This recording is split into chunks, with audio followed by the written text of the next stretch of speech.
Hey everyone, RogueGold here, and welcome to my first impressions of Outriders. If you hadn't heard, Outriders is a brand new looter shooter game that has been getting a decent amount of buzz.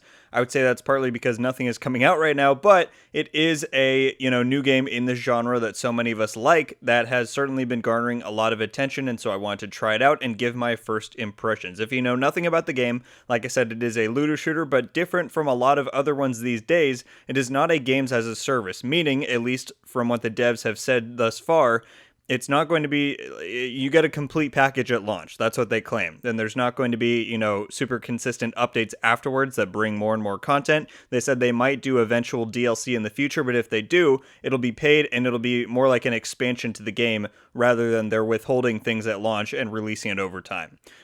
There's also no PvP. I think that's important to point out because I'm a big PvP person, and so that's definitely a factor that I'm considering when I'm thinking about, do I want to really invest much time in this game? Currently, you can try the game out for free on almost any platform. So I think the only ones that the demo is not out on right now is like Stadia and the Epic Store. But if you're on, Xbox One, Series X, PS4, PS5, PC, Steam, whatever, you can go to your whatever store you play on, and there should be an Outriders demo. If you search it up, you can play it. It lets you go up to level 7, I believe. You get the first chapter and the prologue of the story, and then you're not time limited. You can just stay at level 7 if you want and keep playing in the demo, but you won't be able to progress past that. But the demo lasts indefinitely, so it's there even once the game launches. People can come and try it out, and if you decide to go on and buy the main game, all your progress will transfer over, so that is certainly a very nice addition there. Before we dive in, I will say that this will contain light spoilers, or I guess main spoilers for what this demo entails story-wise. It's not like there's any major story events. It's basically just setting up the general story that has probably already been spoiled by the devs online. So I wouldn't worry too much, but there are spoilers if you want to avoid that, or if you plan on trying the demo out for yourself this weekend, then you might want to hold off on watching this until you have done that. All right. So how this is going to work is I'm going to try and keep this brief, but I have 5 categories that I want to cover, those being mechanics and gunplay, the performance, the story, loot and abilities, and enemy/boss design. These will each have timestamps in the description, so you can go to whichever one you want to hear about, and then at the end I will give my overall thoughts on the game as a whole. I do want to give a quick disclaimer that I have not 100% completed the demo at this point. I've done, I would say, 80 to 90% of it. I believe I'm close to level 6, and so I'm certainly nearing the end of it. I've beaten what I think is going to be the main boss of the demo. I'm kind of on the prologue to the next chapter, I suppose, which will probably start off the main game once it releases. So I'm most of the way through it. I've experienced, a good deal of what this demo has to offer, but I've not 100%ed it if that is something that you're concerned about. Now you know, but I feel like I'm in a good position to judge and give my thoughts on the game overall. Without further ado, let's jump in. Starting off, mechanics and gunplay. This was my biggest point of concern going into this, watching different bits of gameplay the devs have released and watching just a general content and coverage on the game. It didn't look like the type of thing that I might necessarily super enjoy, and it was somewhat validated. I don't really see after this how anyone can call Division 2 floaty, and I've done it myself, but I can't see after this how someone could call Division 2 floaty after you play this. It's just very awkward, in my opinion. The character doesn't feel very connected to, your controller or your movement overall. It's not bad. I didn't hate myself or hate the game while I was doing it, but it just didn't feel very great. And the sensitivities are also really weird.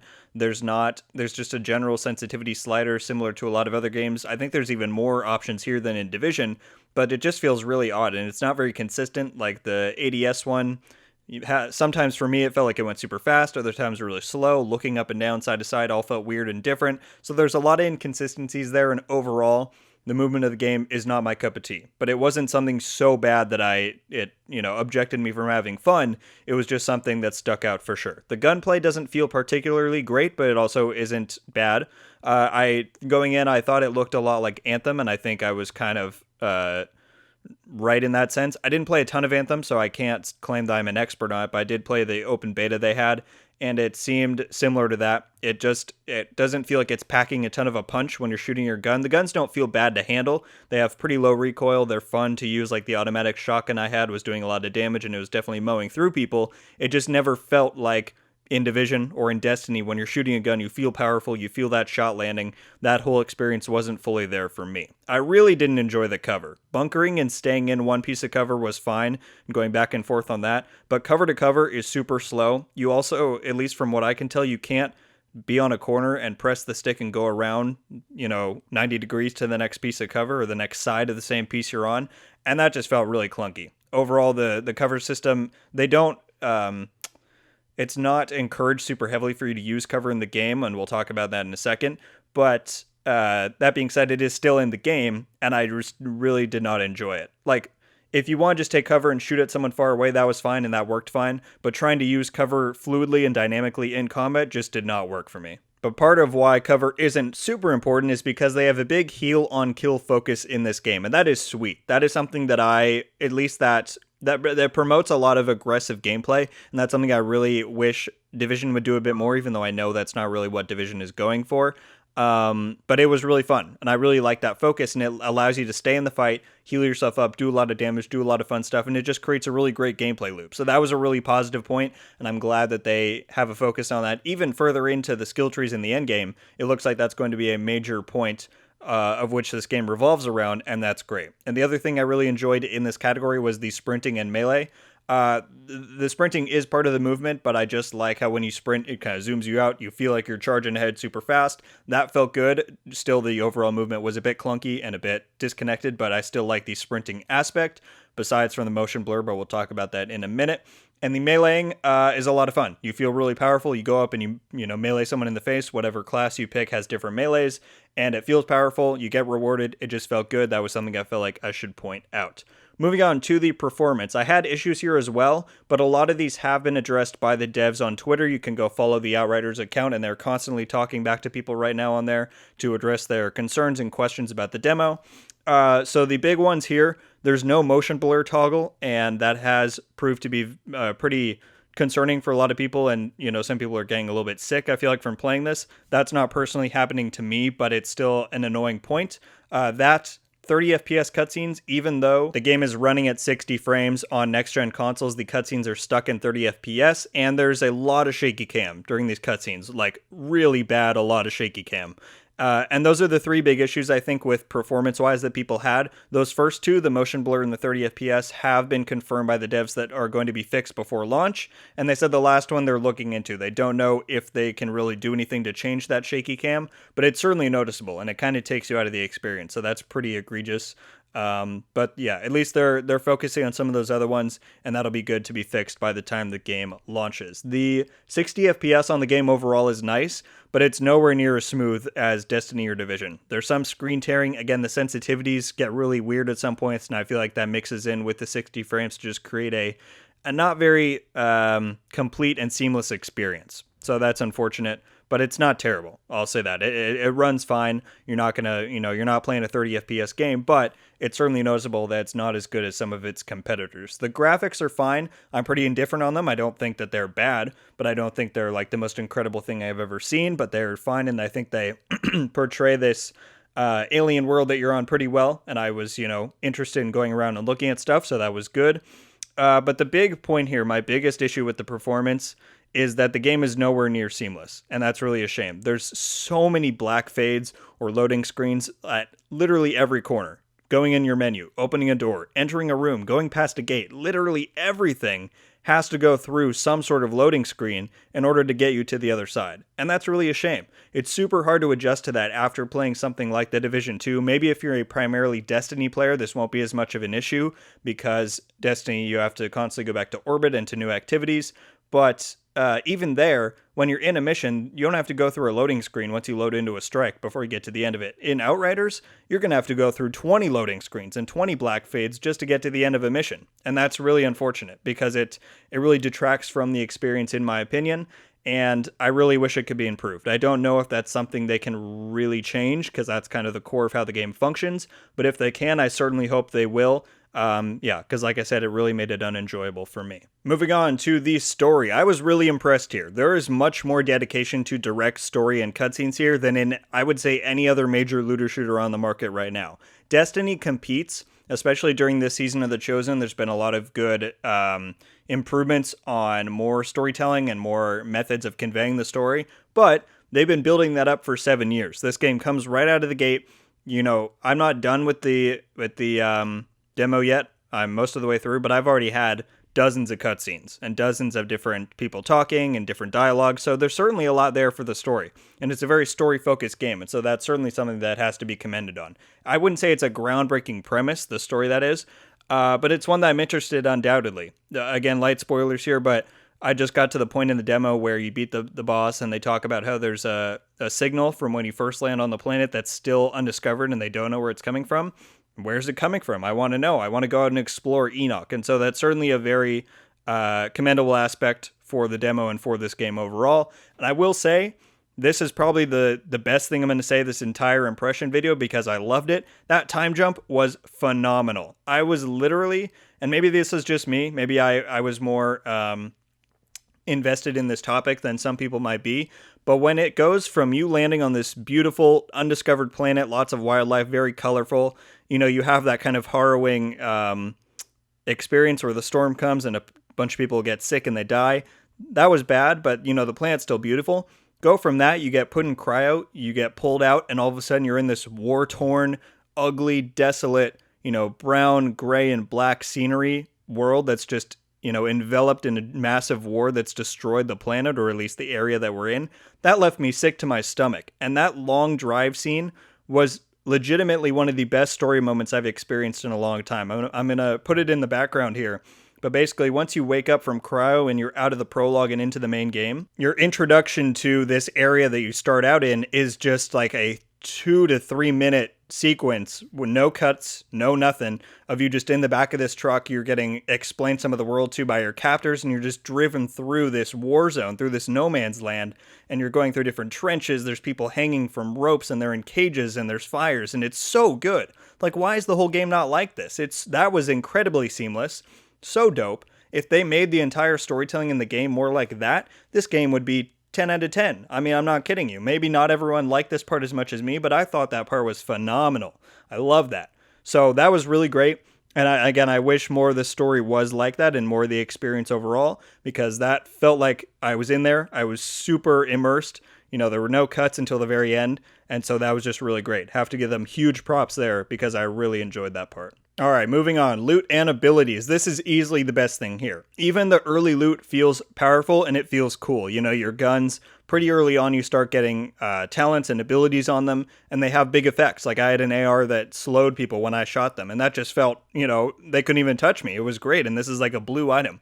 Goes all the way up to legendary, where I've seen some of the clips of some of these legendary weapons, and they seem really great. So I definitely, after just playing this, basic beginning intro to the game, I want to earn legendary gear. I want to make a build, and that's great. And the abilities feel fun. I only played as the Trickster in the demo so far, but I didn't need to try the others out in order to know that it's good. I've been watching people, listening to other people's videos and thoughts. Everyone agrees that the abilities and all 4 classes feel great. And as the Trickster myself, the abilities just made me feel powerful. I felt in control. It felt so great because it let me zoom around the map, do my own playstyle, jump behind people, slash them, freeze them, do all this different stuff. It was great. So the abilities and the customization level are top notch. That skill tree that you don't get to interact with a ton in the demo, but just seeing it, I went through and checked what some of the abilities were later on. It's dreamy. This is what I want in Division so badly, is something as in-depth and as intricate as this. It looks so badass. So certainly the ability part to this game and the loot is top notch, and I think that certainly is going to play more into the end game, which I wish we got to experience a bit, but I'll come back to that. Last up, the enemy and boss design. The enemies weren't super complex, but I didn't really have an issue with that. The rusher categories were fun. The grunts are very disposable, but that's fine. They make you feel very powerful, and they allow you to use your abilities in fun ways and make you feel like you're really just tearing through the enemy lines. The heavy units take some strategy and outplaying to take them down, and that's fun. I felt great fighting them. I've heard some say that the boss fights are too easy or not intricate enough. I had fun fighting the lightning guy, which was the last main boss I did before making this video. The game commits so far, at least, to giving each boss like a pretty dope introduction and making them feel important and very like deadly to take down, and that's dope. That's something that Division certainly lacks. You go into a mission and you get to the end and just some boss with a name comes out. Like, I don't know who this is. I don't know why I should care. There's no reason you've given me to fear this guy or make me feel like I'm in any sort of danger. But Outriders certainly does that, and I commend them for that. And the boss fight, like I said, was a lot of fun. I built up a bit of a strategy while I was fighting this guy to teleport behind him, interrupt his ability, use my own abilities, and it just felt great. So that's certainly a very positive aspect there. I also think the world tier system they have is good. You don't really feel the full effect of it during the demo, but I think that it will certainly make for a challenging endgame that's worthy of making a build. I hear that complaint a lot from Destiny people that you can make these intricate builds in Destiny, but there's really no content that requires you to have something that in depth. The enemies die too quickly for it to even matter. But I think Outriders is certainly going to hit that notch of the content is challenging, and you're going to need to make a build that fits your own playstyle that can take on that content head on, and it'll prove to be a challenge. So that's certainly a good point there. So what do I think overall? Well, to touch on the endgame again, I really feel the need to experience it. Similar to the Division 2 beta, if you didn't play that, they gave you access to not only a beginning portion of the game, but you were able to boot into a separate instance that gave you an endgame loadout, and it let you try out an endgame mission and see what that felt like. And it was certainly very different from the beginning experience, and I feel like I really need that here, because what I've watched previously to this demo releasing is gameplay, or endgame gameplay, where people are using their builds, they're fighting high-end enemies and high-end activities, and that's what I want to experience, because I have issues with the mechanics and the performance and stuff, but I can get past that if the content is worthwhile, and while I had fun, I still feel like I'm not experiencing the full amount, and so I don't know if it's going to be worth the $60 for me just to go and try that out, you know what I mean? So I really wish that was here. This certainly feels to me more like a beta than a demo, and the devs have differentiated themselves from a beta pretty heavily, and so that's a little concerning in my opinion. I feel like it needs polish, and I'm left here thinking, what happened to that polish period during the delay? Because if you didn't know, this game was originally supposed to come out last year, and I remember they put out a statement saying, we're pretty much done with the game, but we're taking these extra few months just to purely work on polish and make the game feel as good as possible before it comes out. Well, here we are, 4 months later, and maybe not everyone agrees with me, but I am feeling like this game is pretty disjointed. There's a lot of inconsistencies and not a lot of fluidity, and I'm just like, shouldn't that have been what you were working on over these last few months?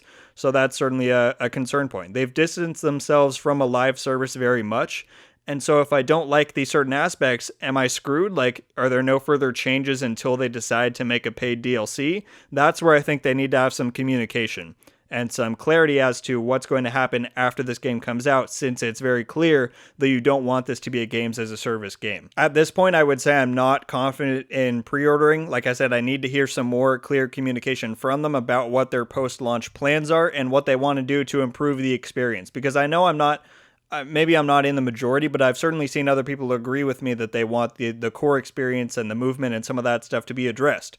And so that's what's lacking for me the most, and that's what I want them to address, and I haven't seen them do that yet, and we'll see what happens up until the game launches. That being said, I still had fun, and I plan on playing more and fully completing the demo in the next few days here, so I'm certainly invested. Like I said, I just need to see and hear a bit more from the devs, really. Also, no PvP is a bummer. I feel like it could work, but maybe it just wouldn't with some of the abilities and their skill trees, and I understand that. I'm not saying that's a negative thing, but just for me personally, it is a bummer that there's no PvP, because then the end game has to solely rely on PvE, and that doesn't always work out. Overall, the game certainly has promise. I just need to see more and hopefully see some changes and improvements to these areas that I've highlighted as concerning for me personally, to be more invested and to feel the level of trust and safety to pre-order or just buy the game when it comes out. So that's where I'm at right now. All right, everyone, and those are my first impressions for Outriders. Thank you so much for watching. Leave a like if you enjoyed this video, and be sure to subscribe with notifications on so you can be updated every time I upload. Let me know what your thoughts are on the game so far, if you've tried it out, or if not, what your thoughts are just based on, the gameplay in the background or what you may have seen of the game so far. If you have any questions about what the game feels like in certain areas or what certain things are, certainly leave them down below and I will answer to the best of my ability. And if you want a clarification clarifications on the points or topics I brought up in this video, I will certainly expand and clarify on those down below. Yeah, guys, I'm excited to keep trying out the demo and see what sort of legendaries I can get once I max out my character, start investing a little bit more into the skill tree and seeing what that's all about. There's certainly something here, and depending on the route and the methods the developers handle things going forward until launch, I could definitely see myself getting more into this game. I really just need to see more, hear more from them, and see what their plans are long term. I think that is going to do it though, everyone. Thank you again for watching. Have a wonderful day, and until next time, guys, RogueGold out.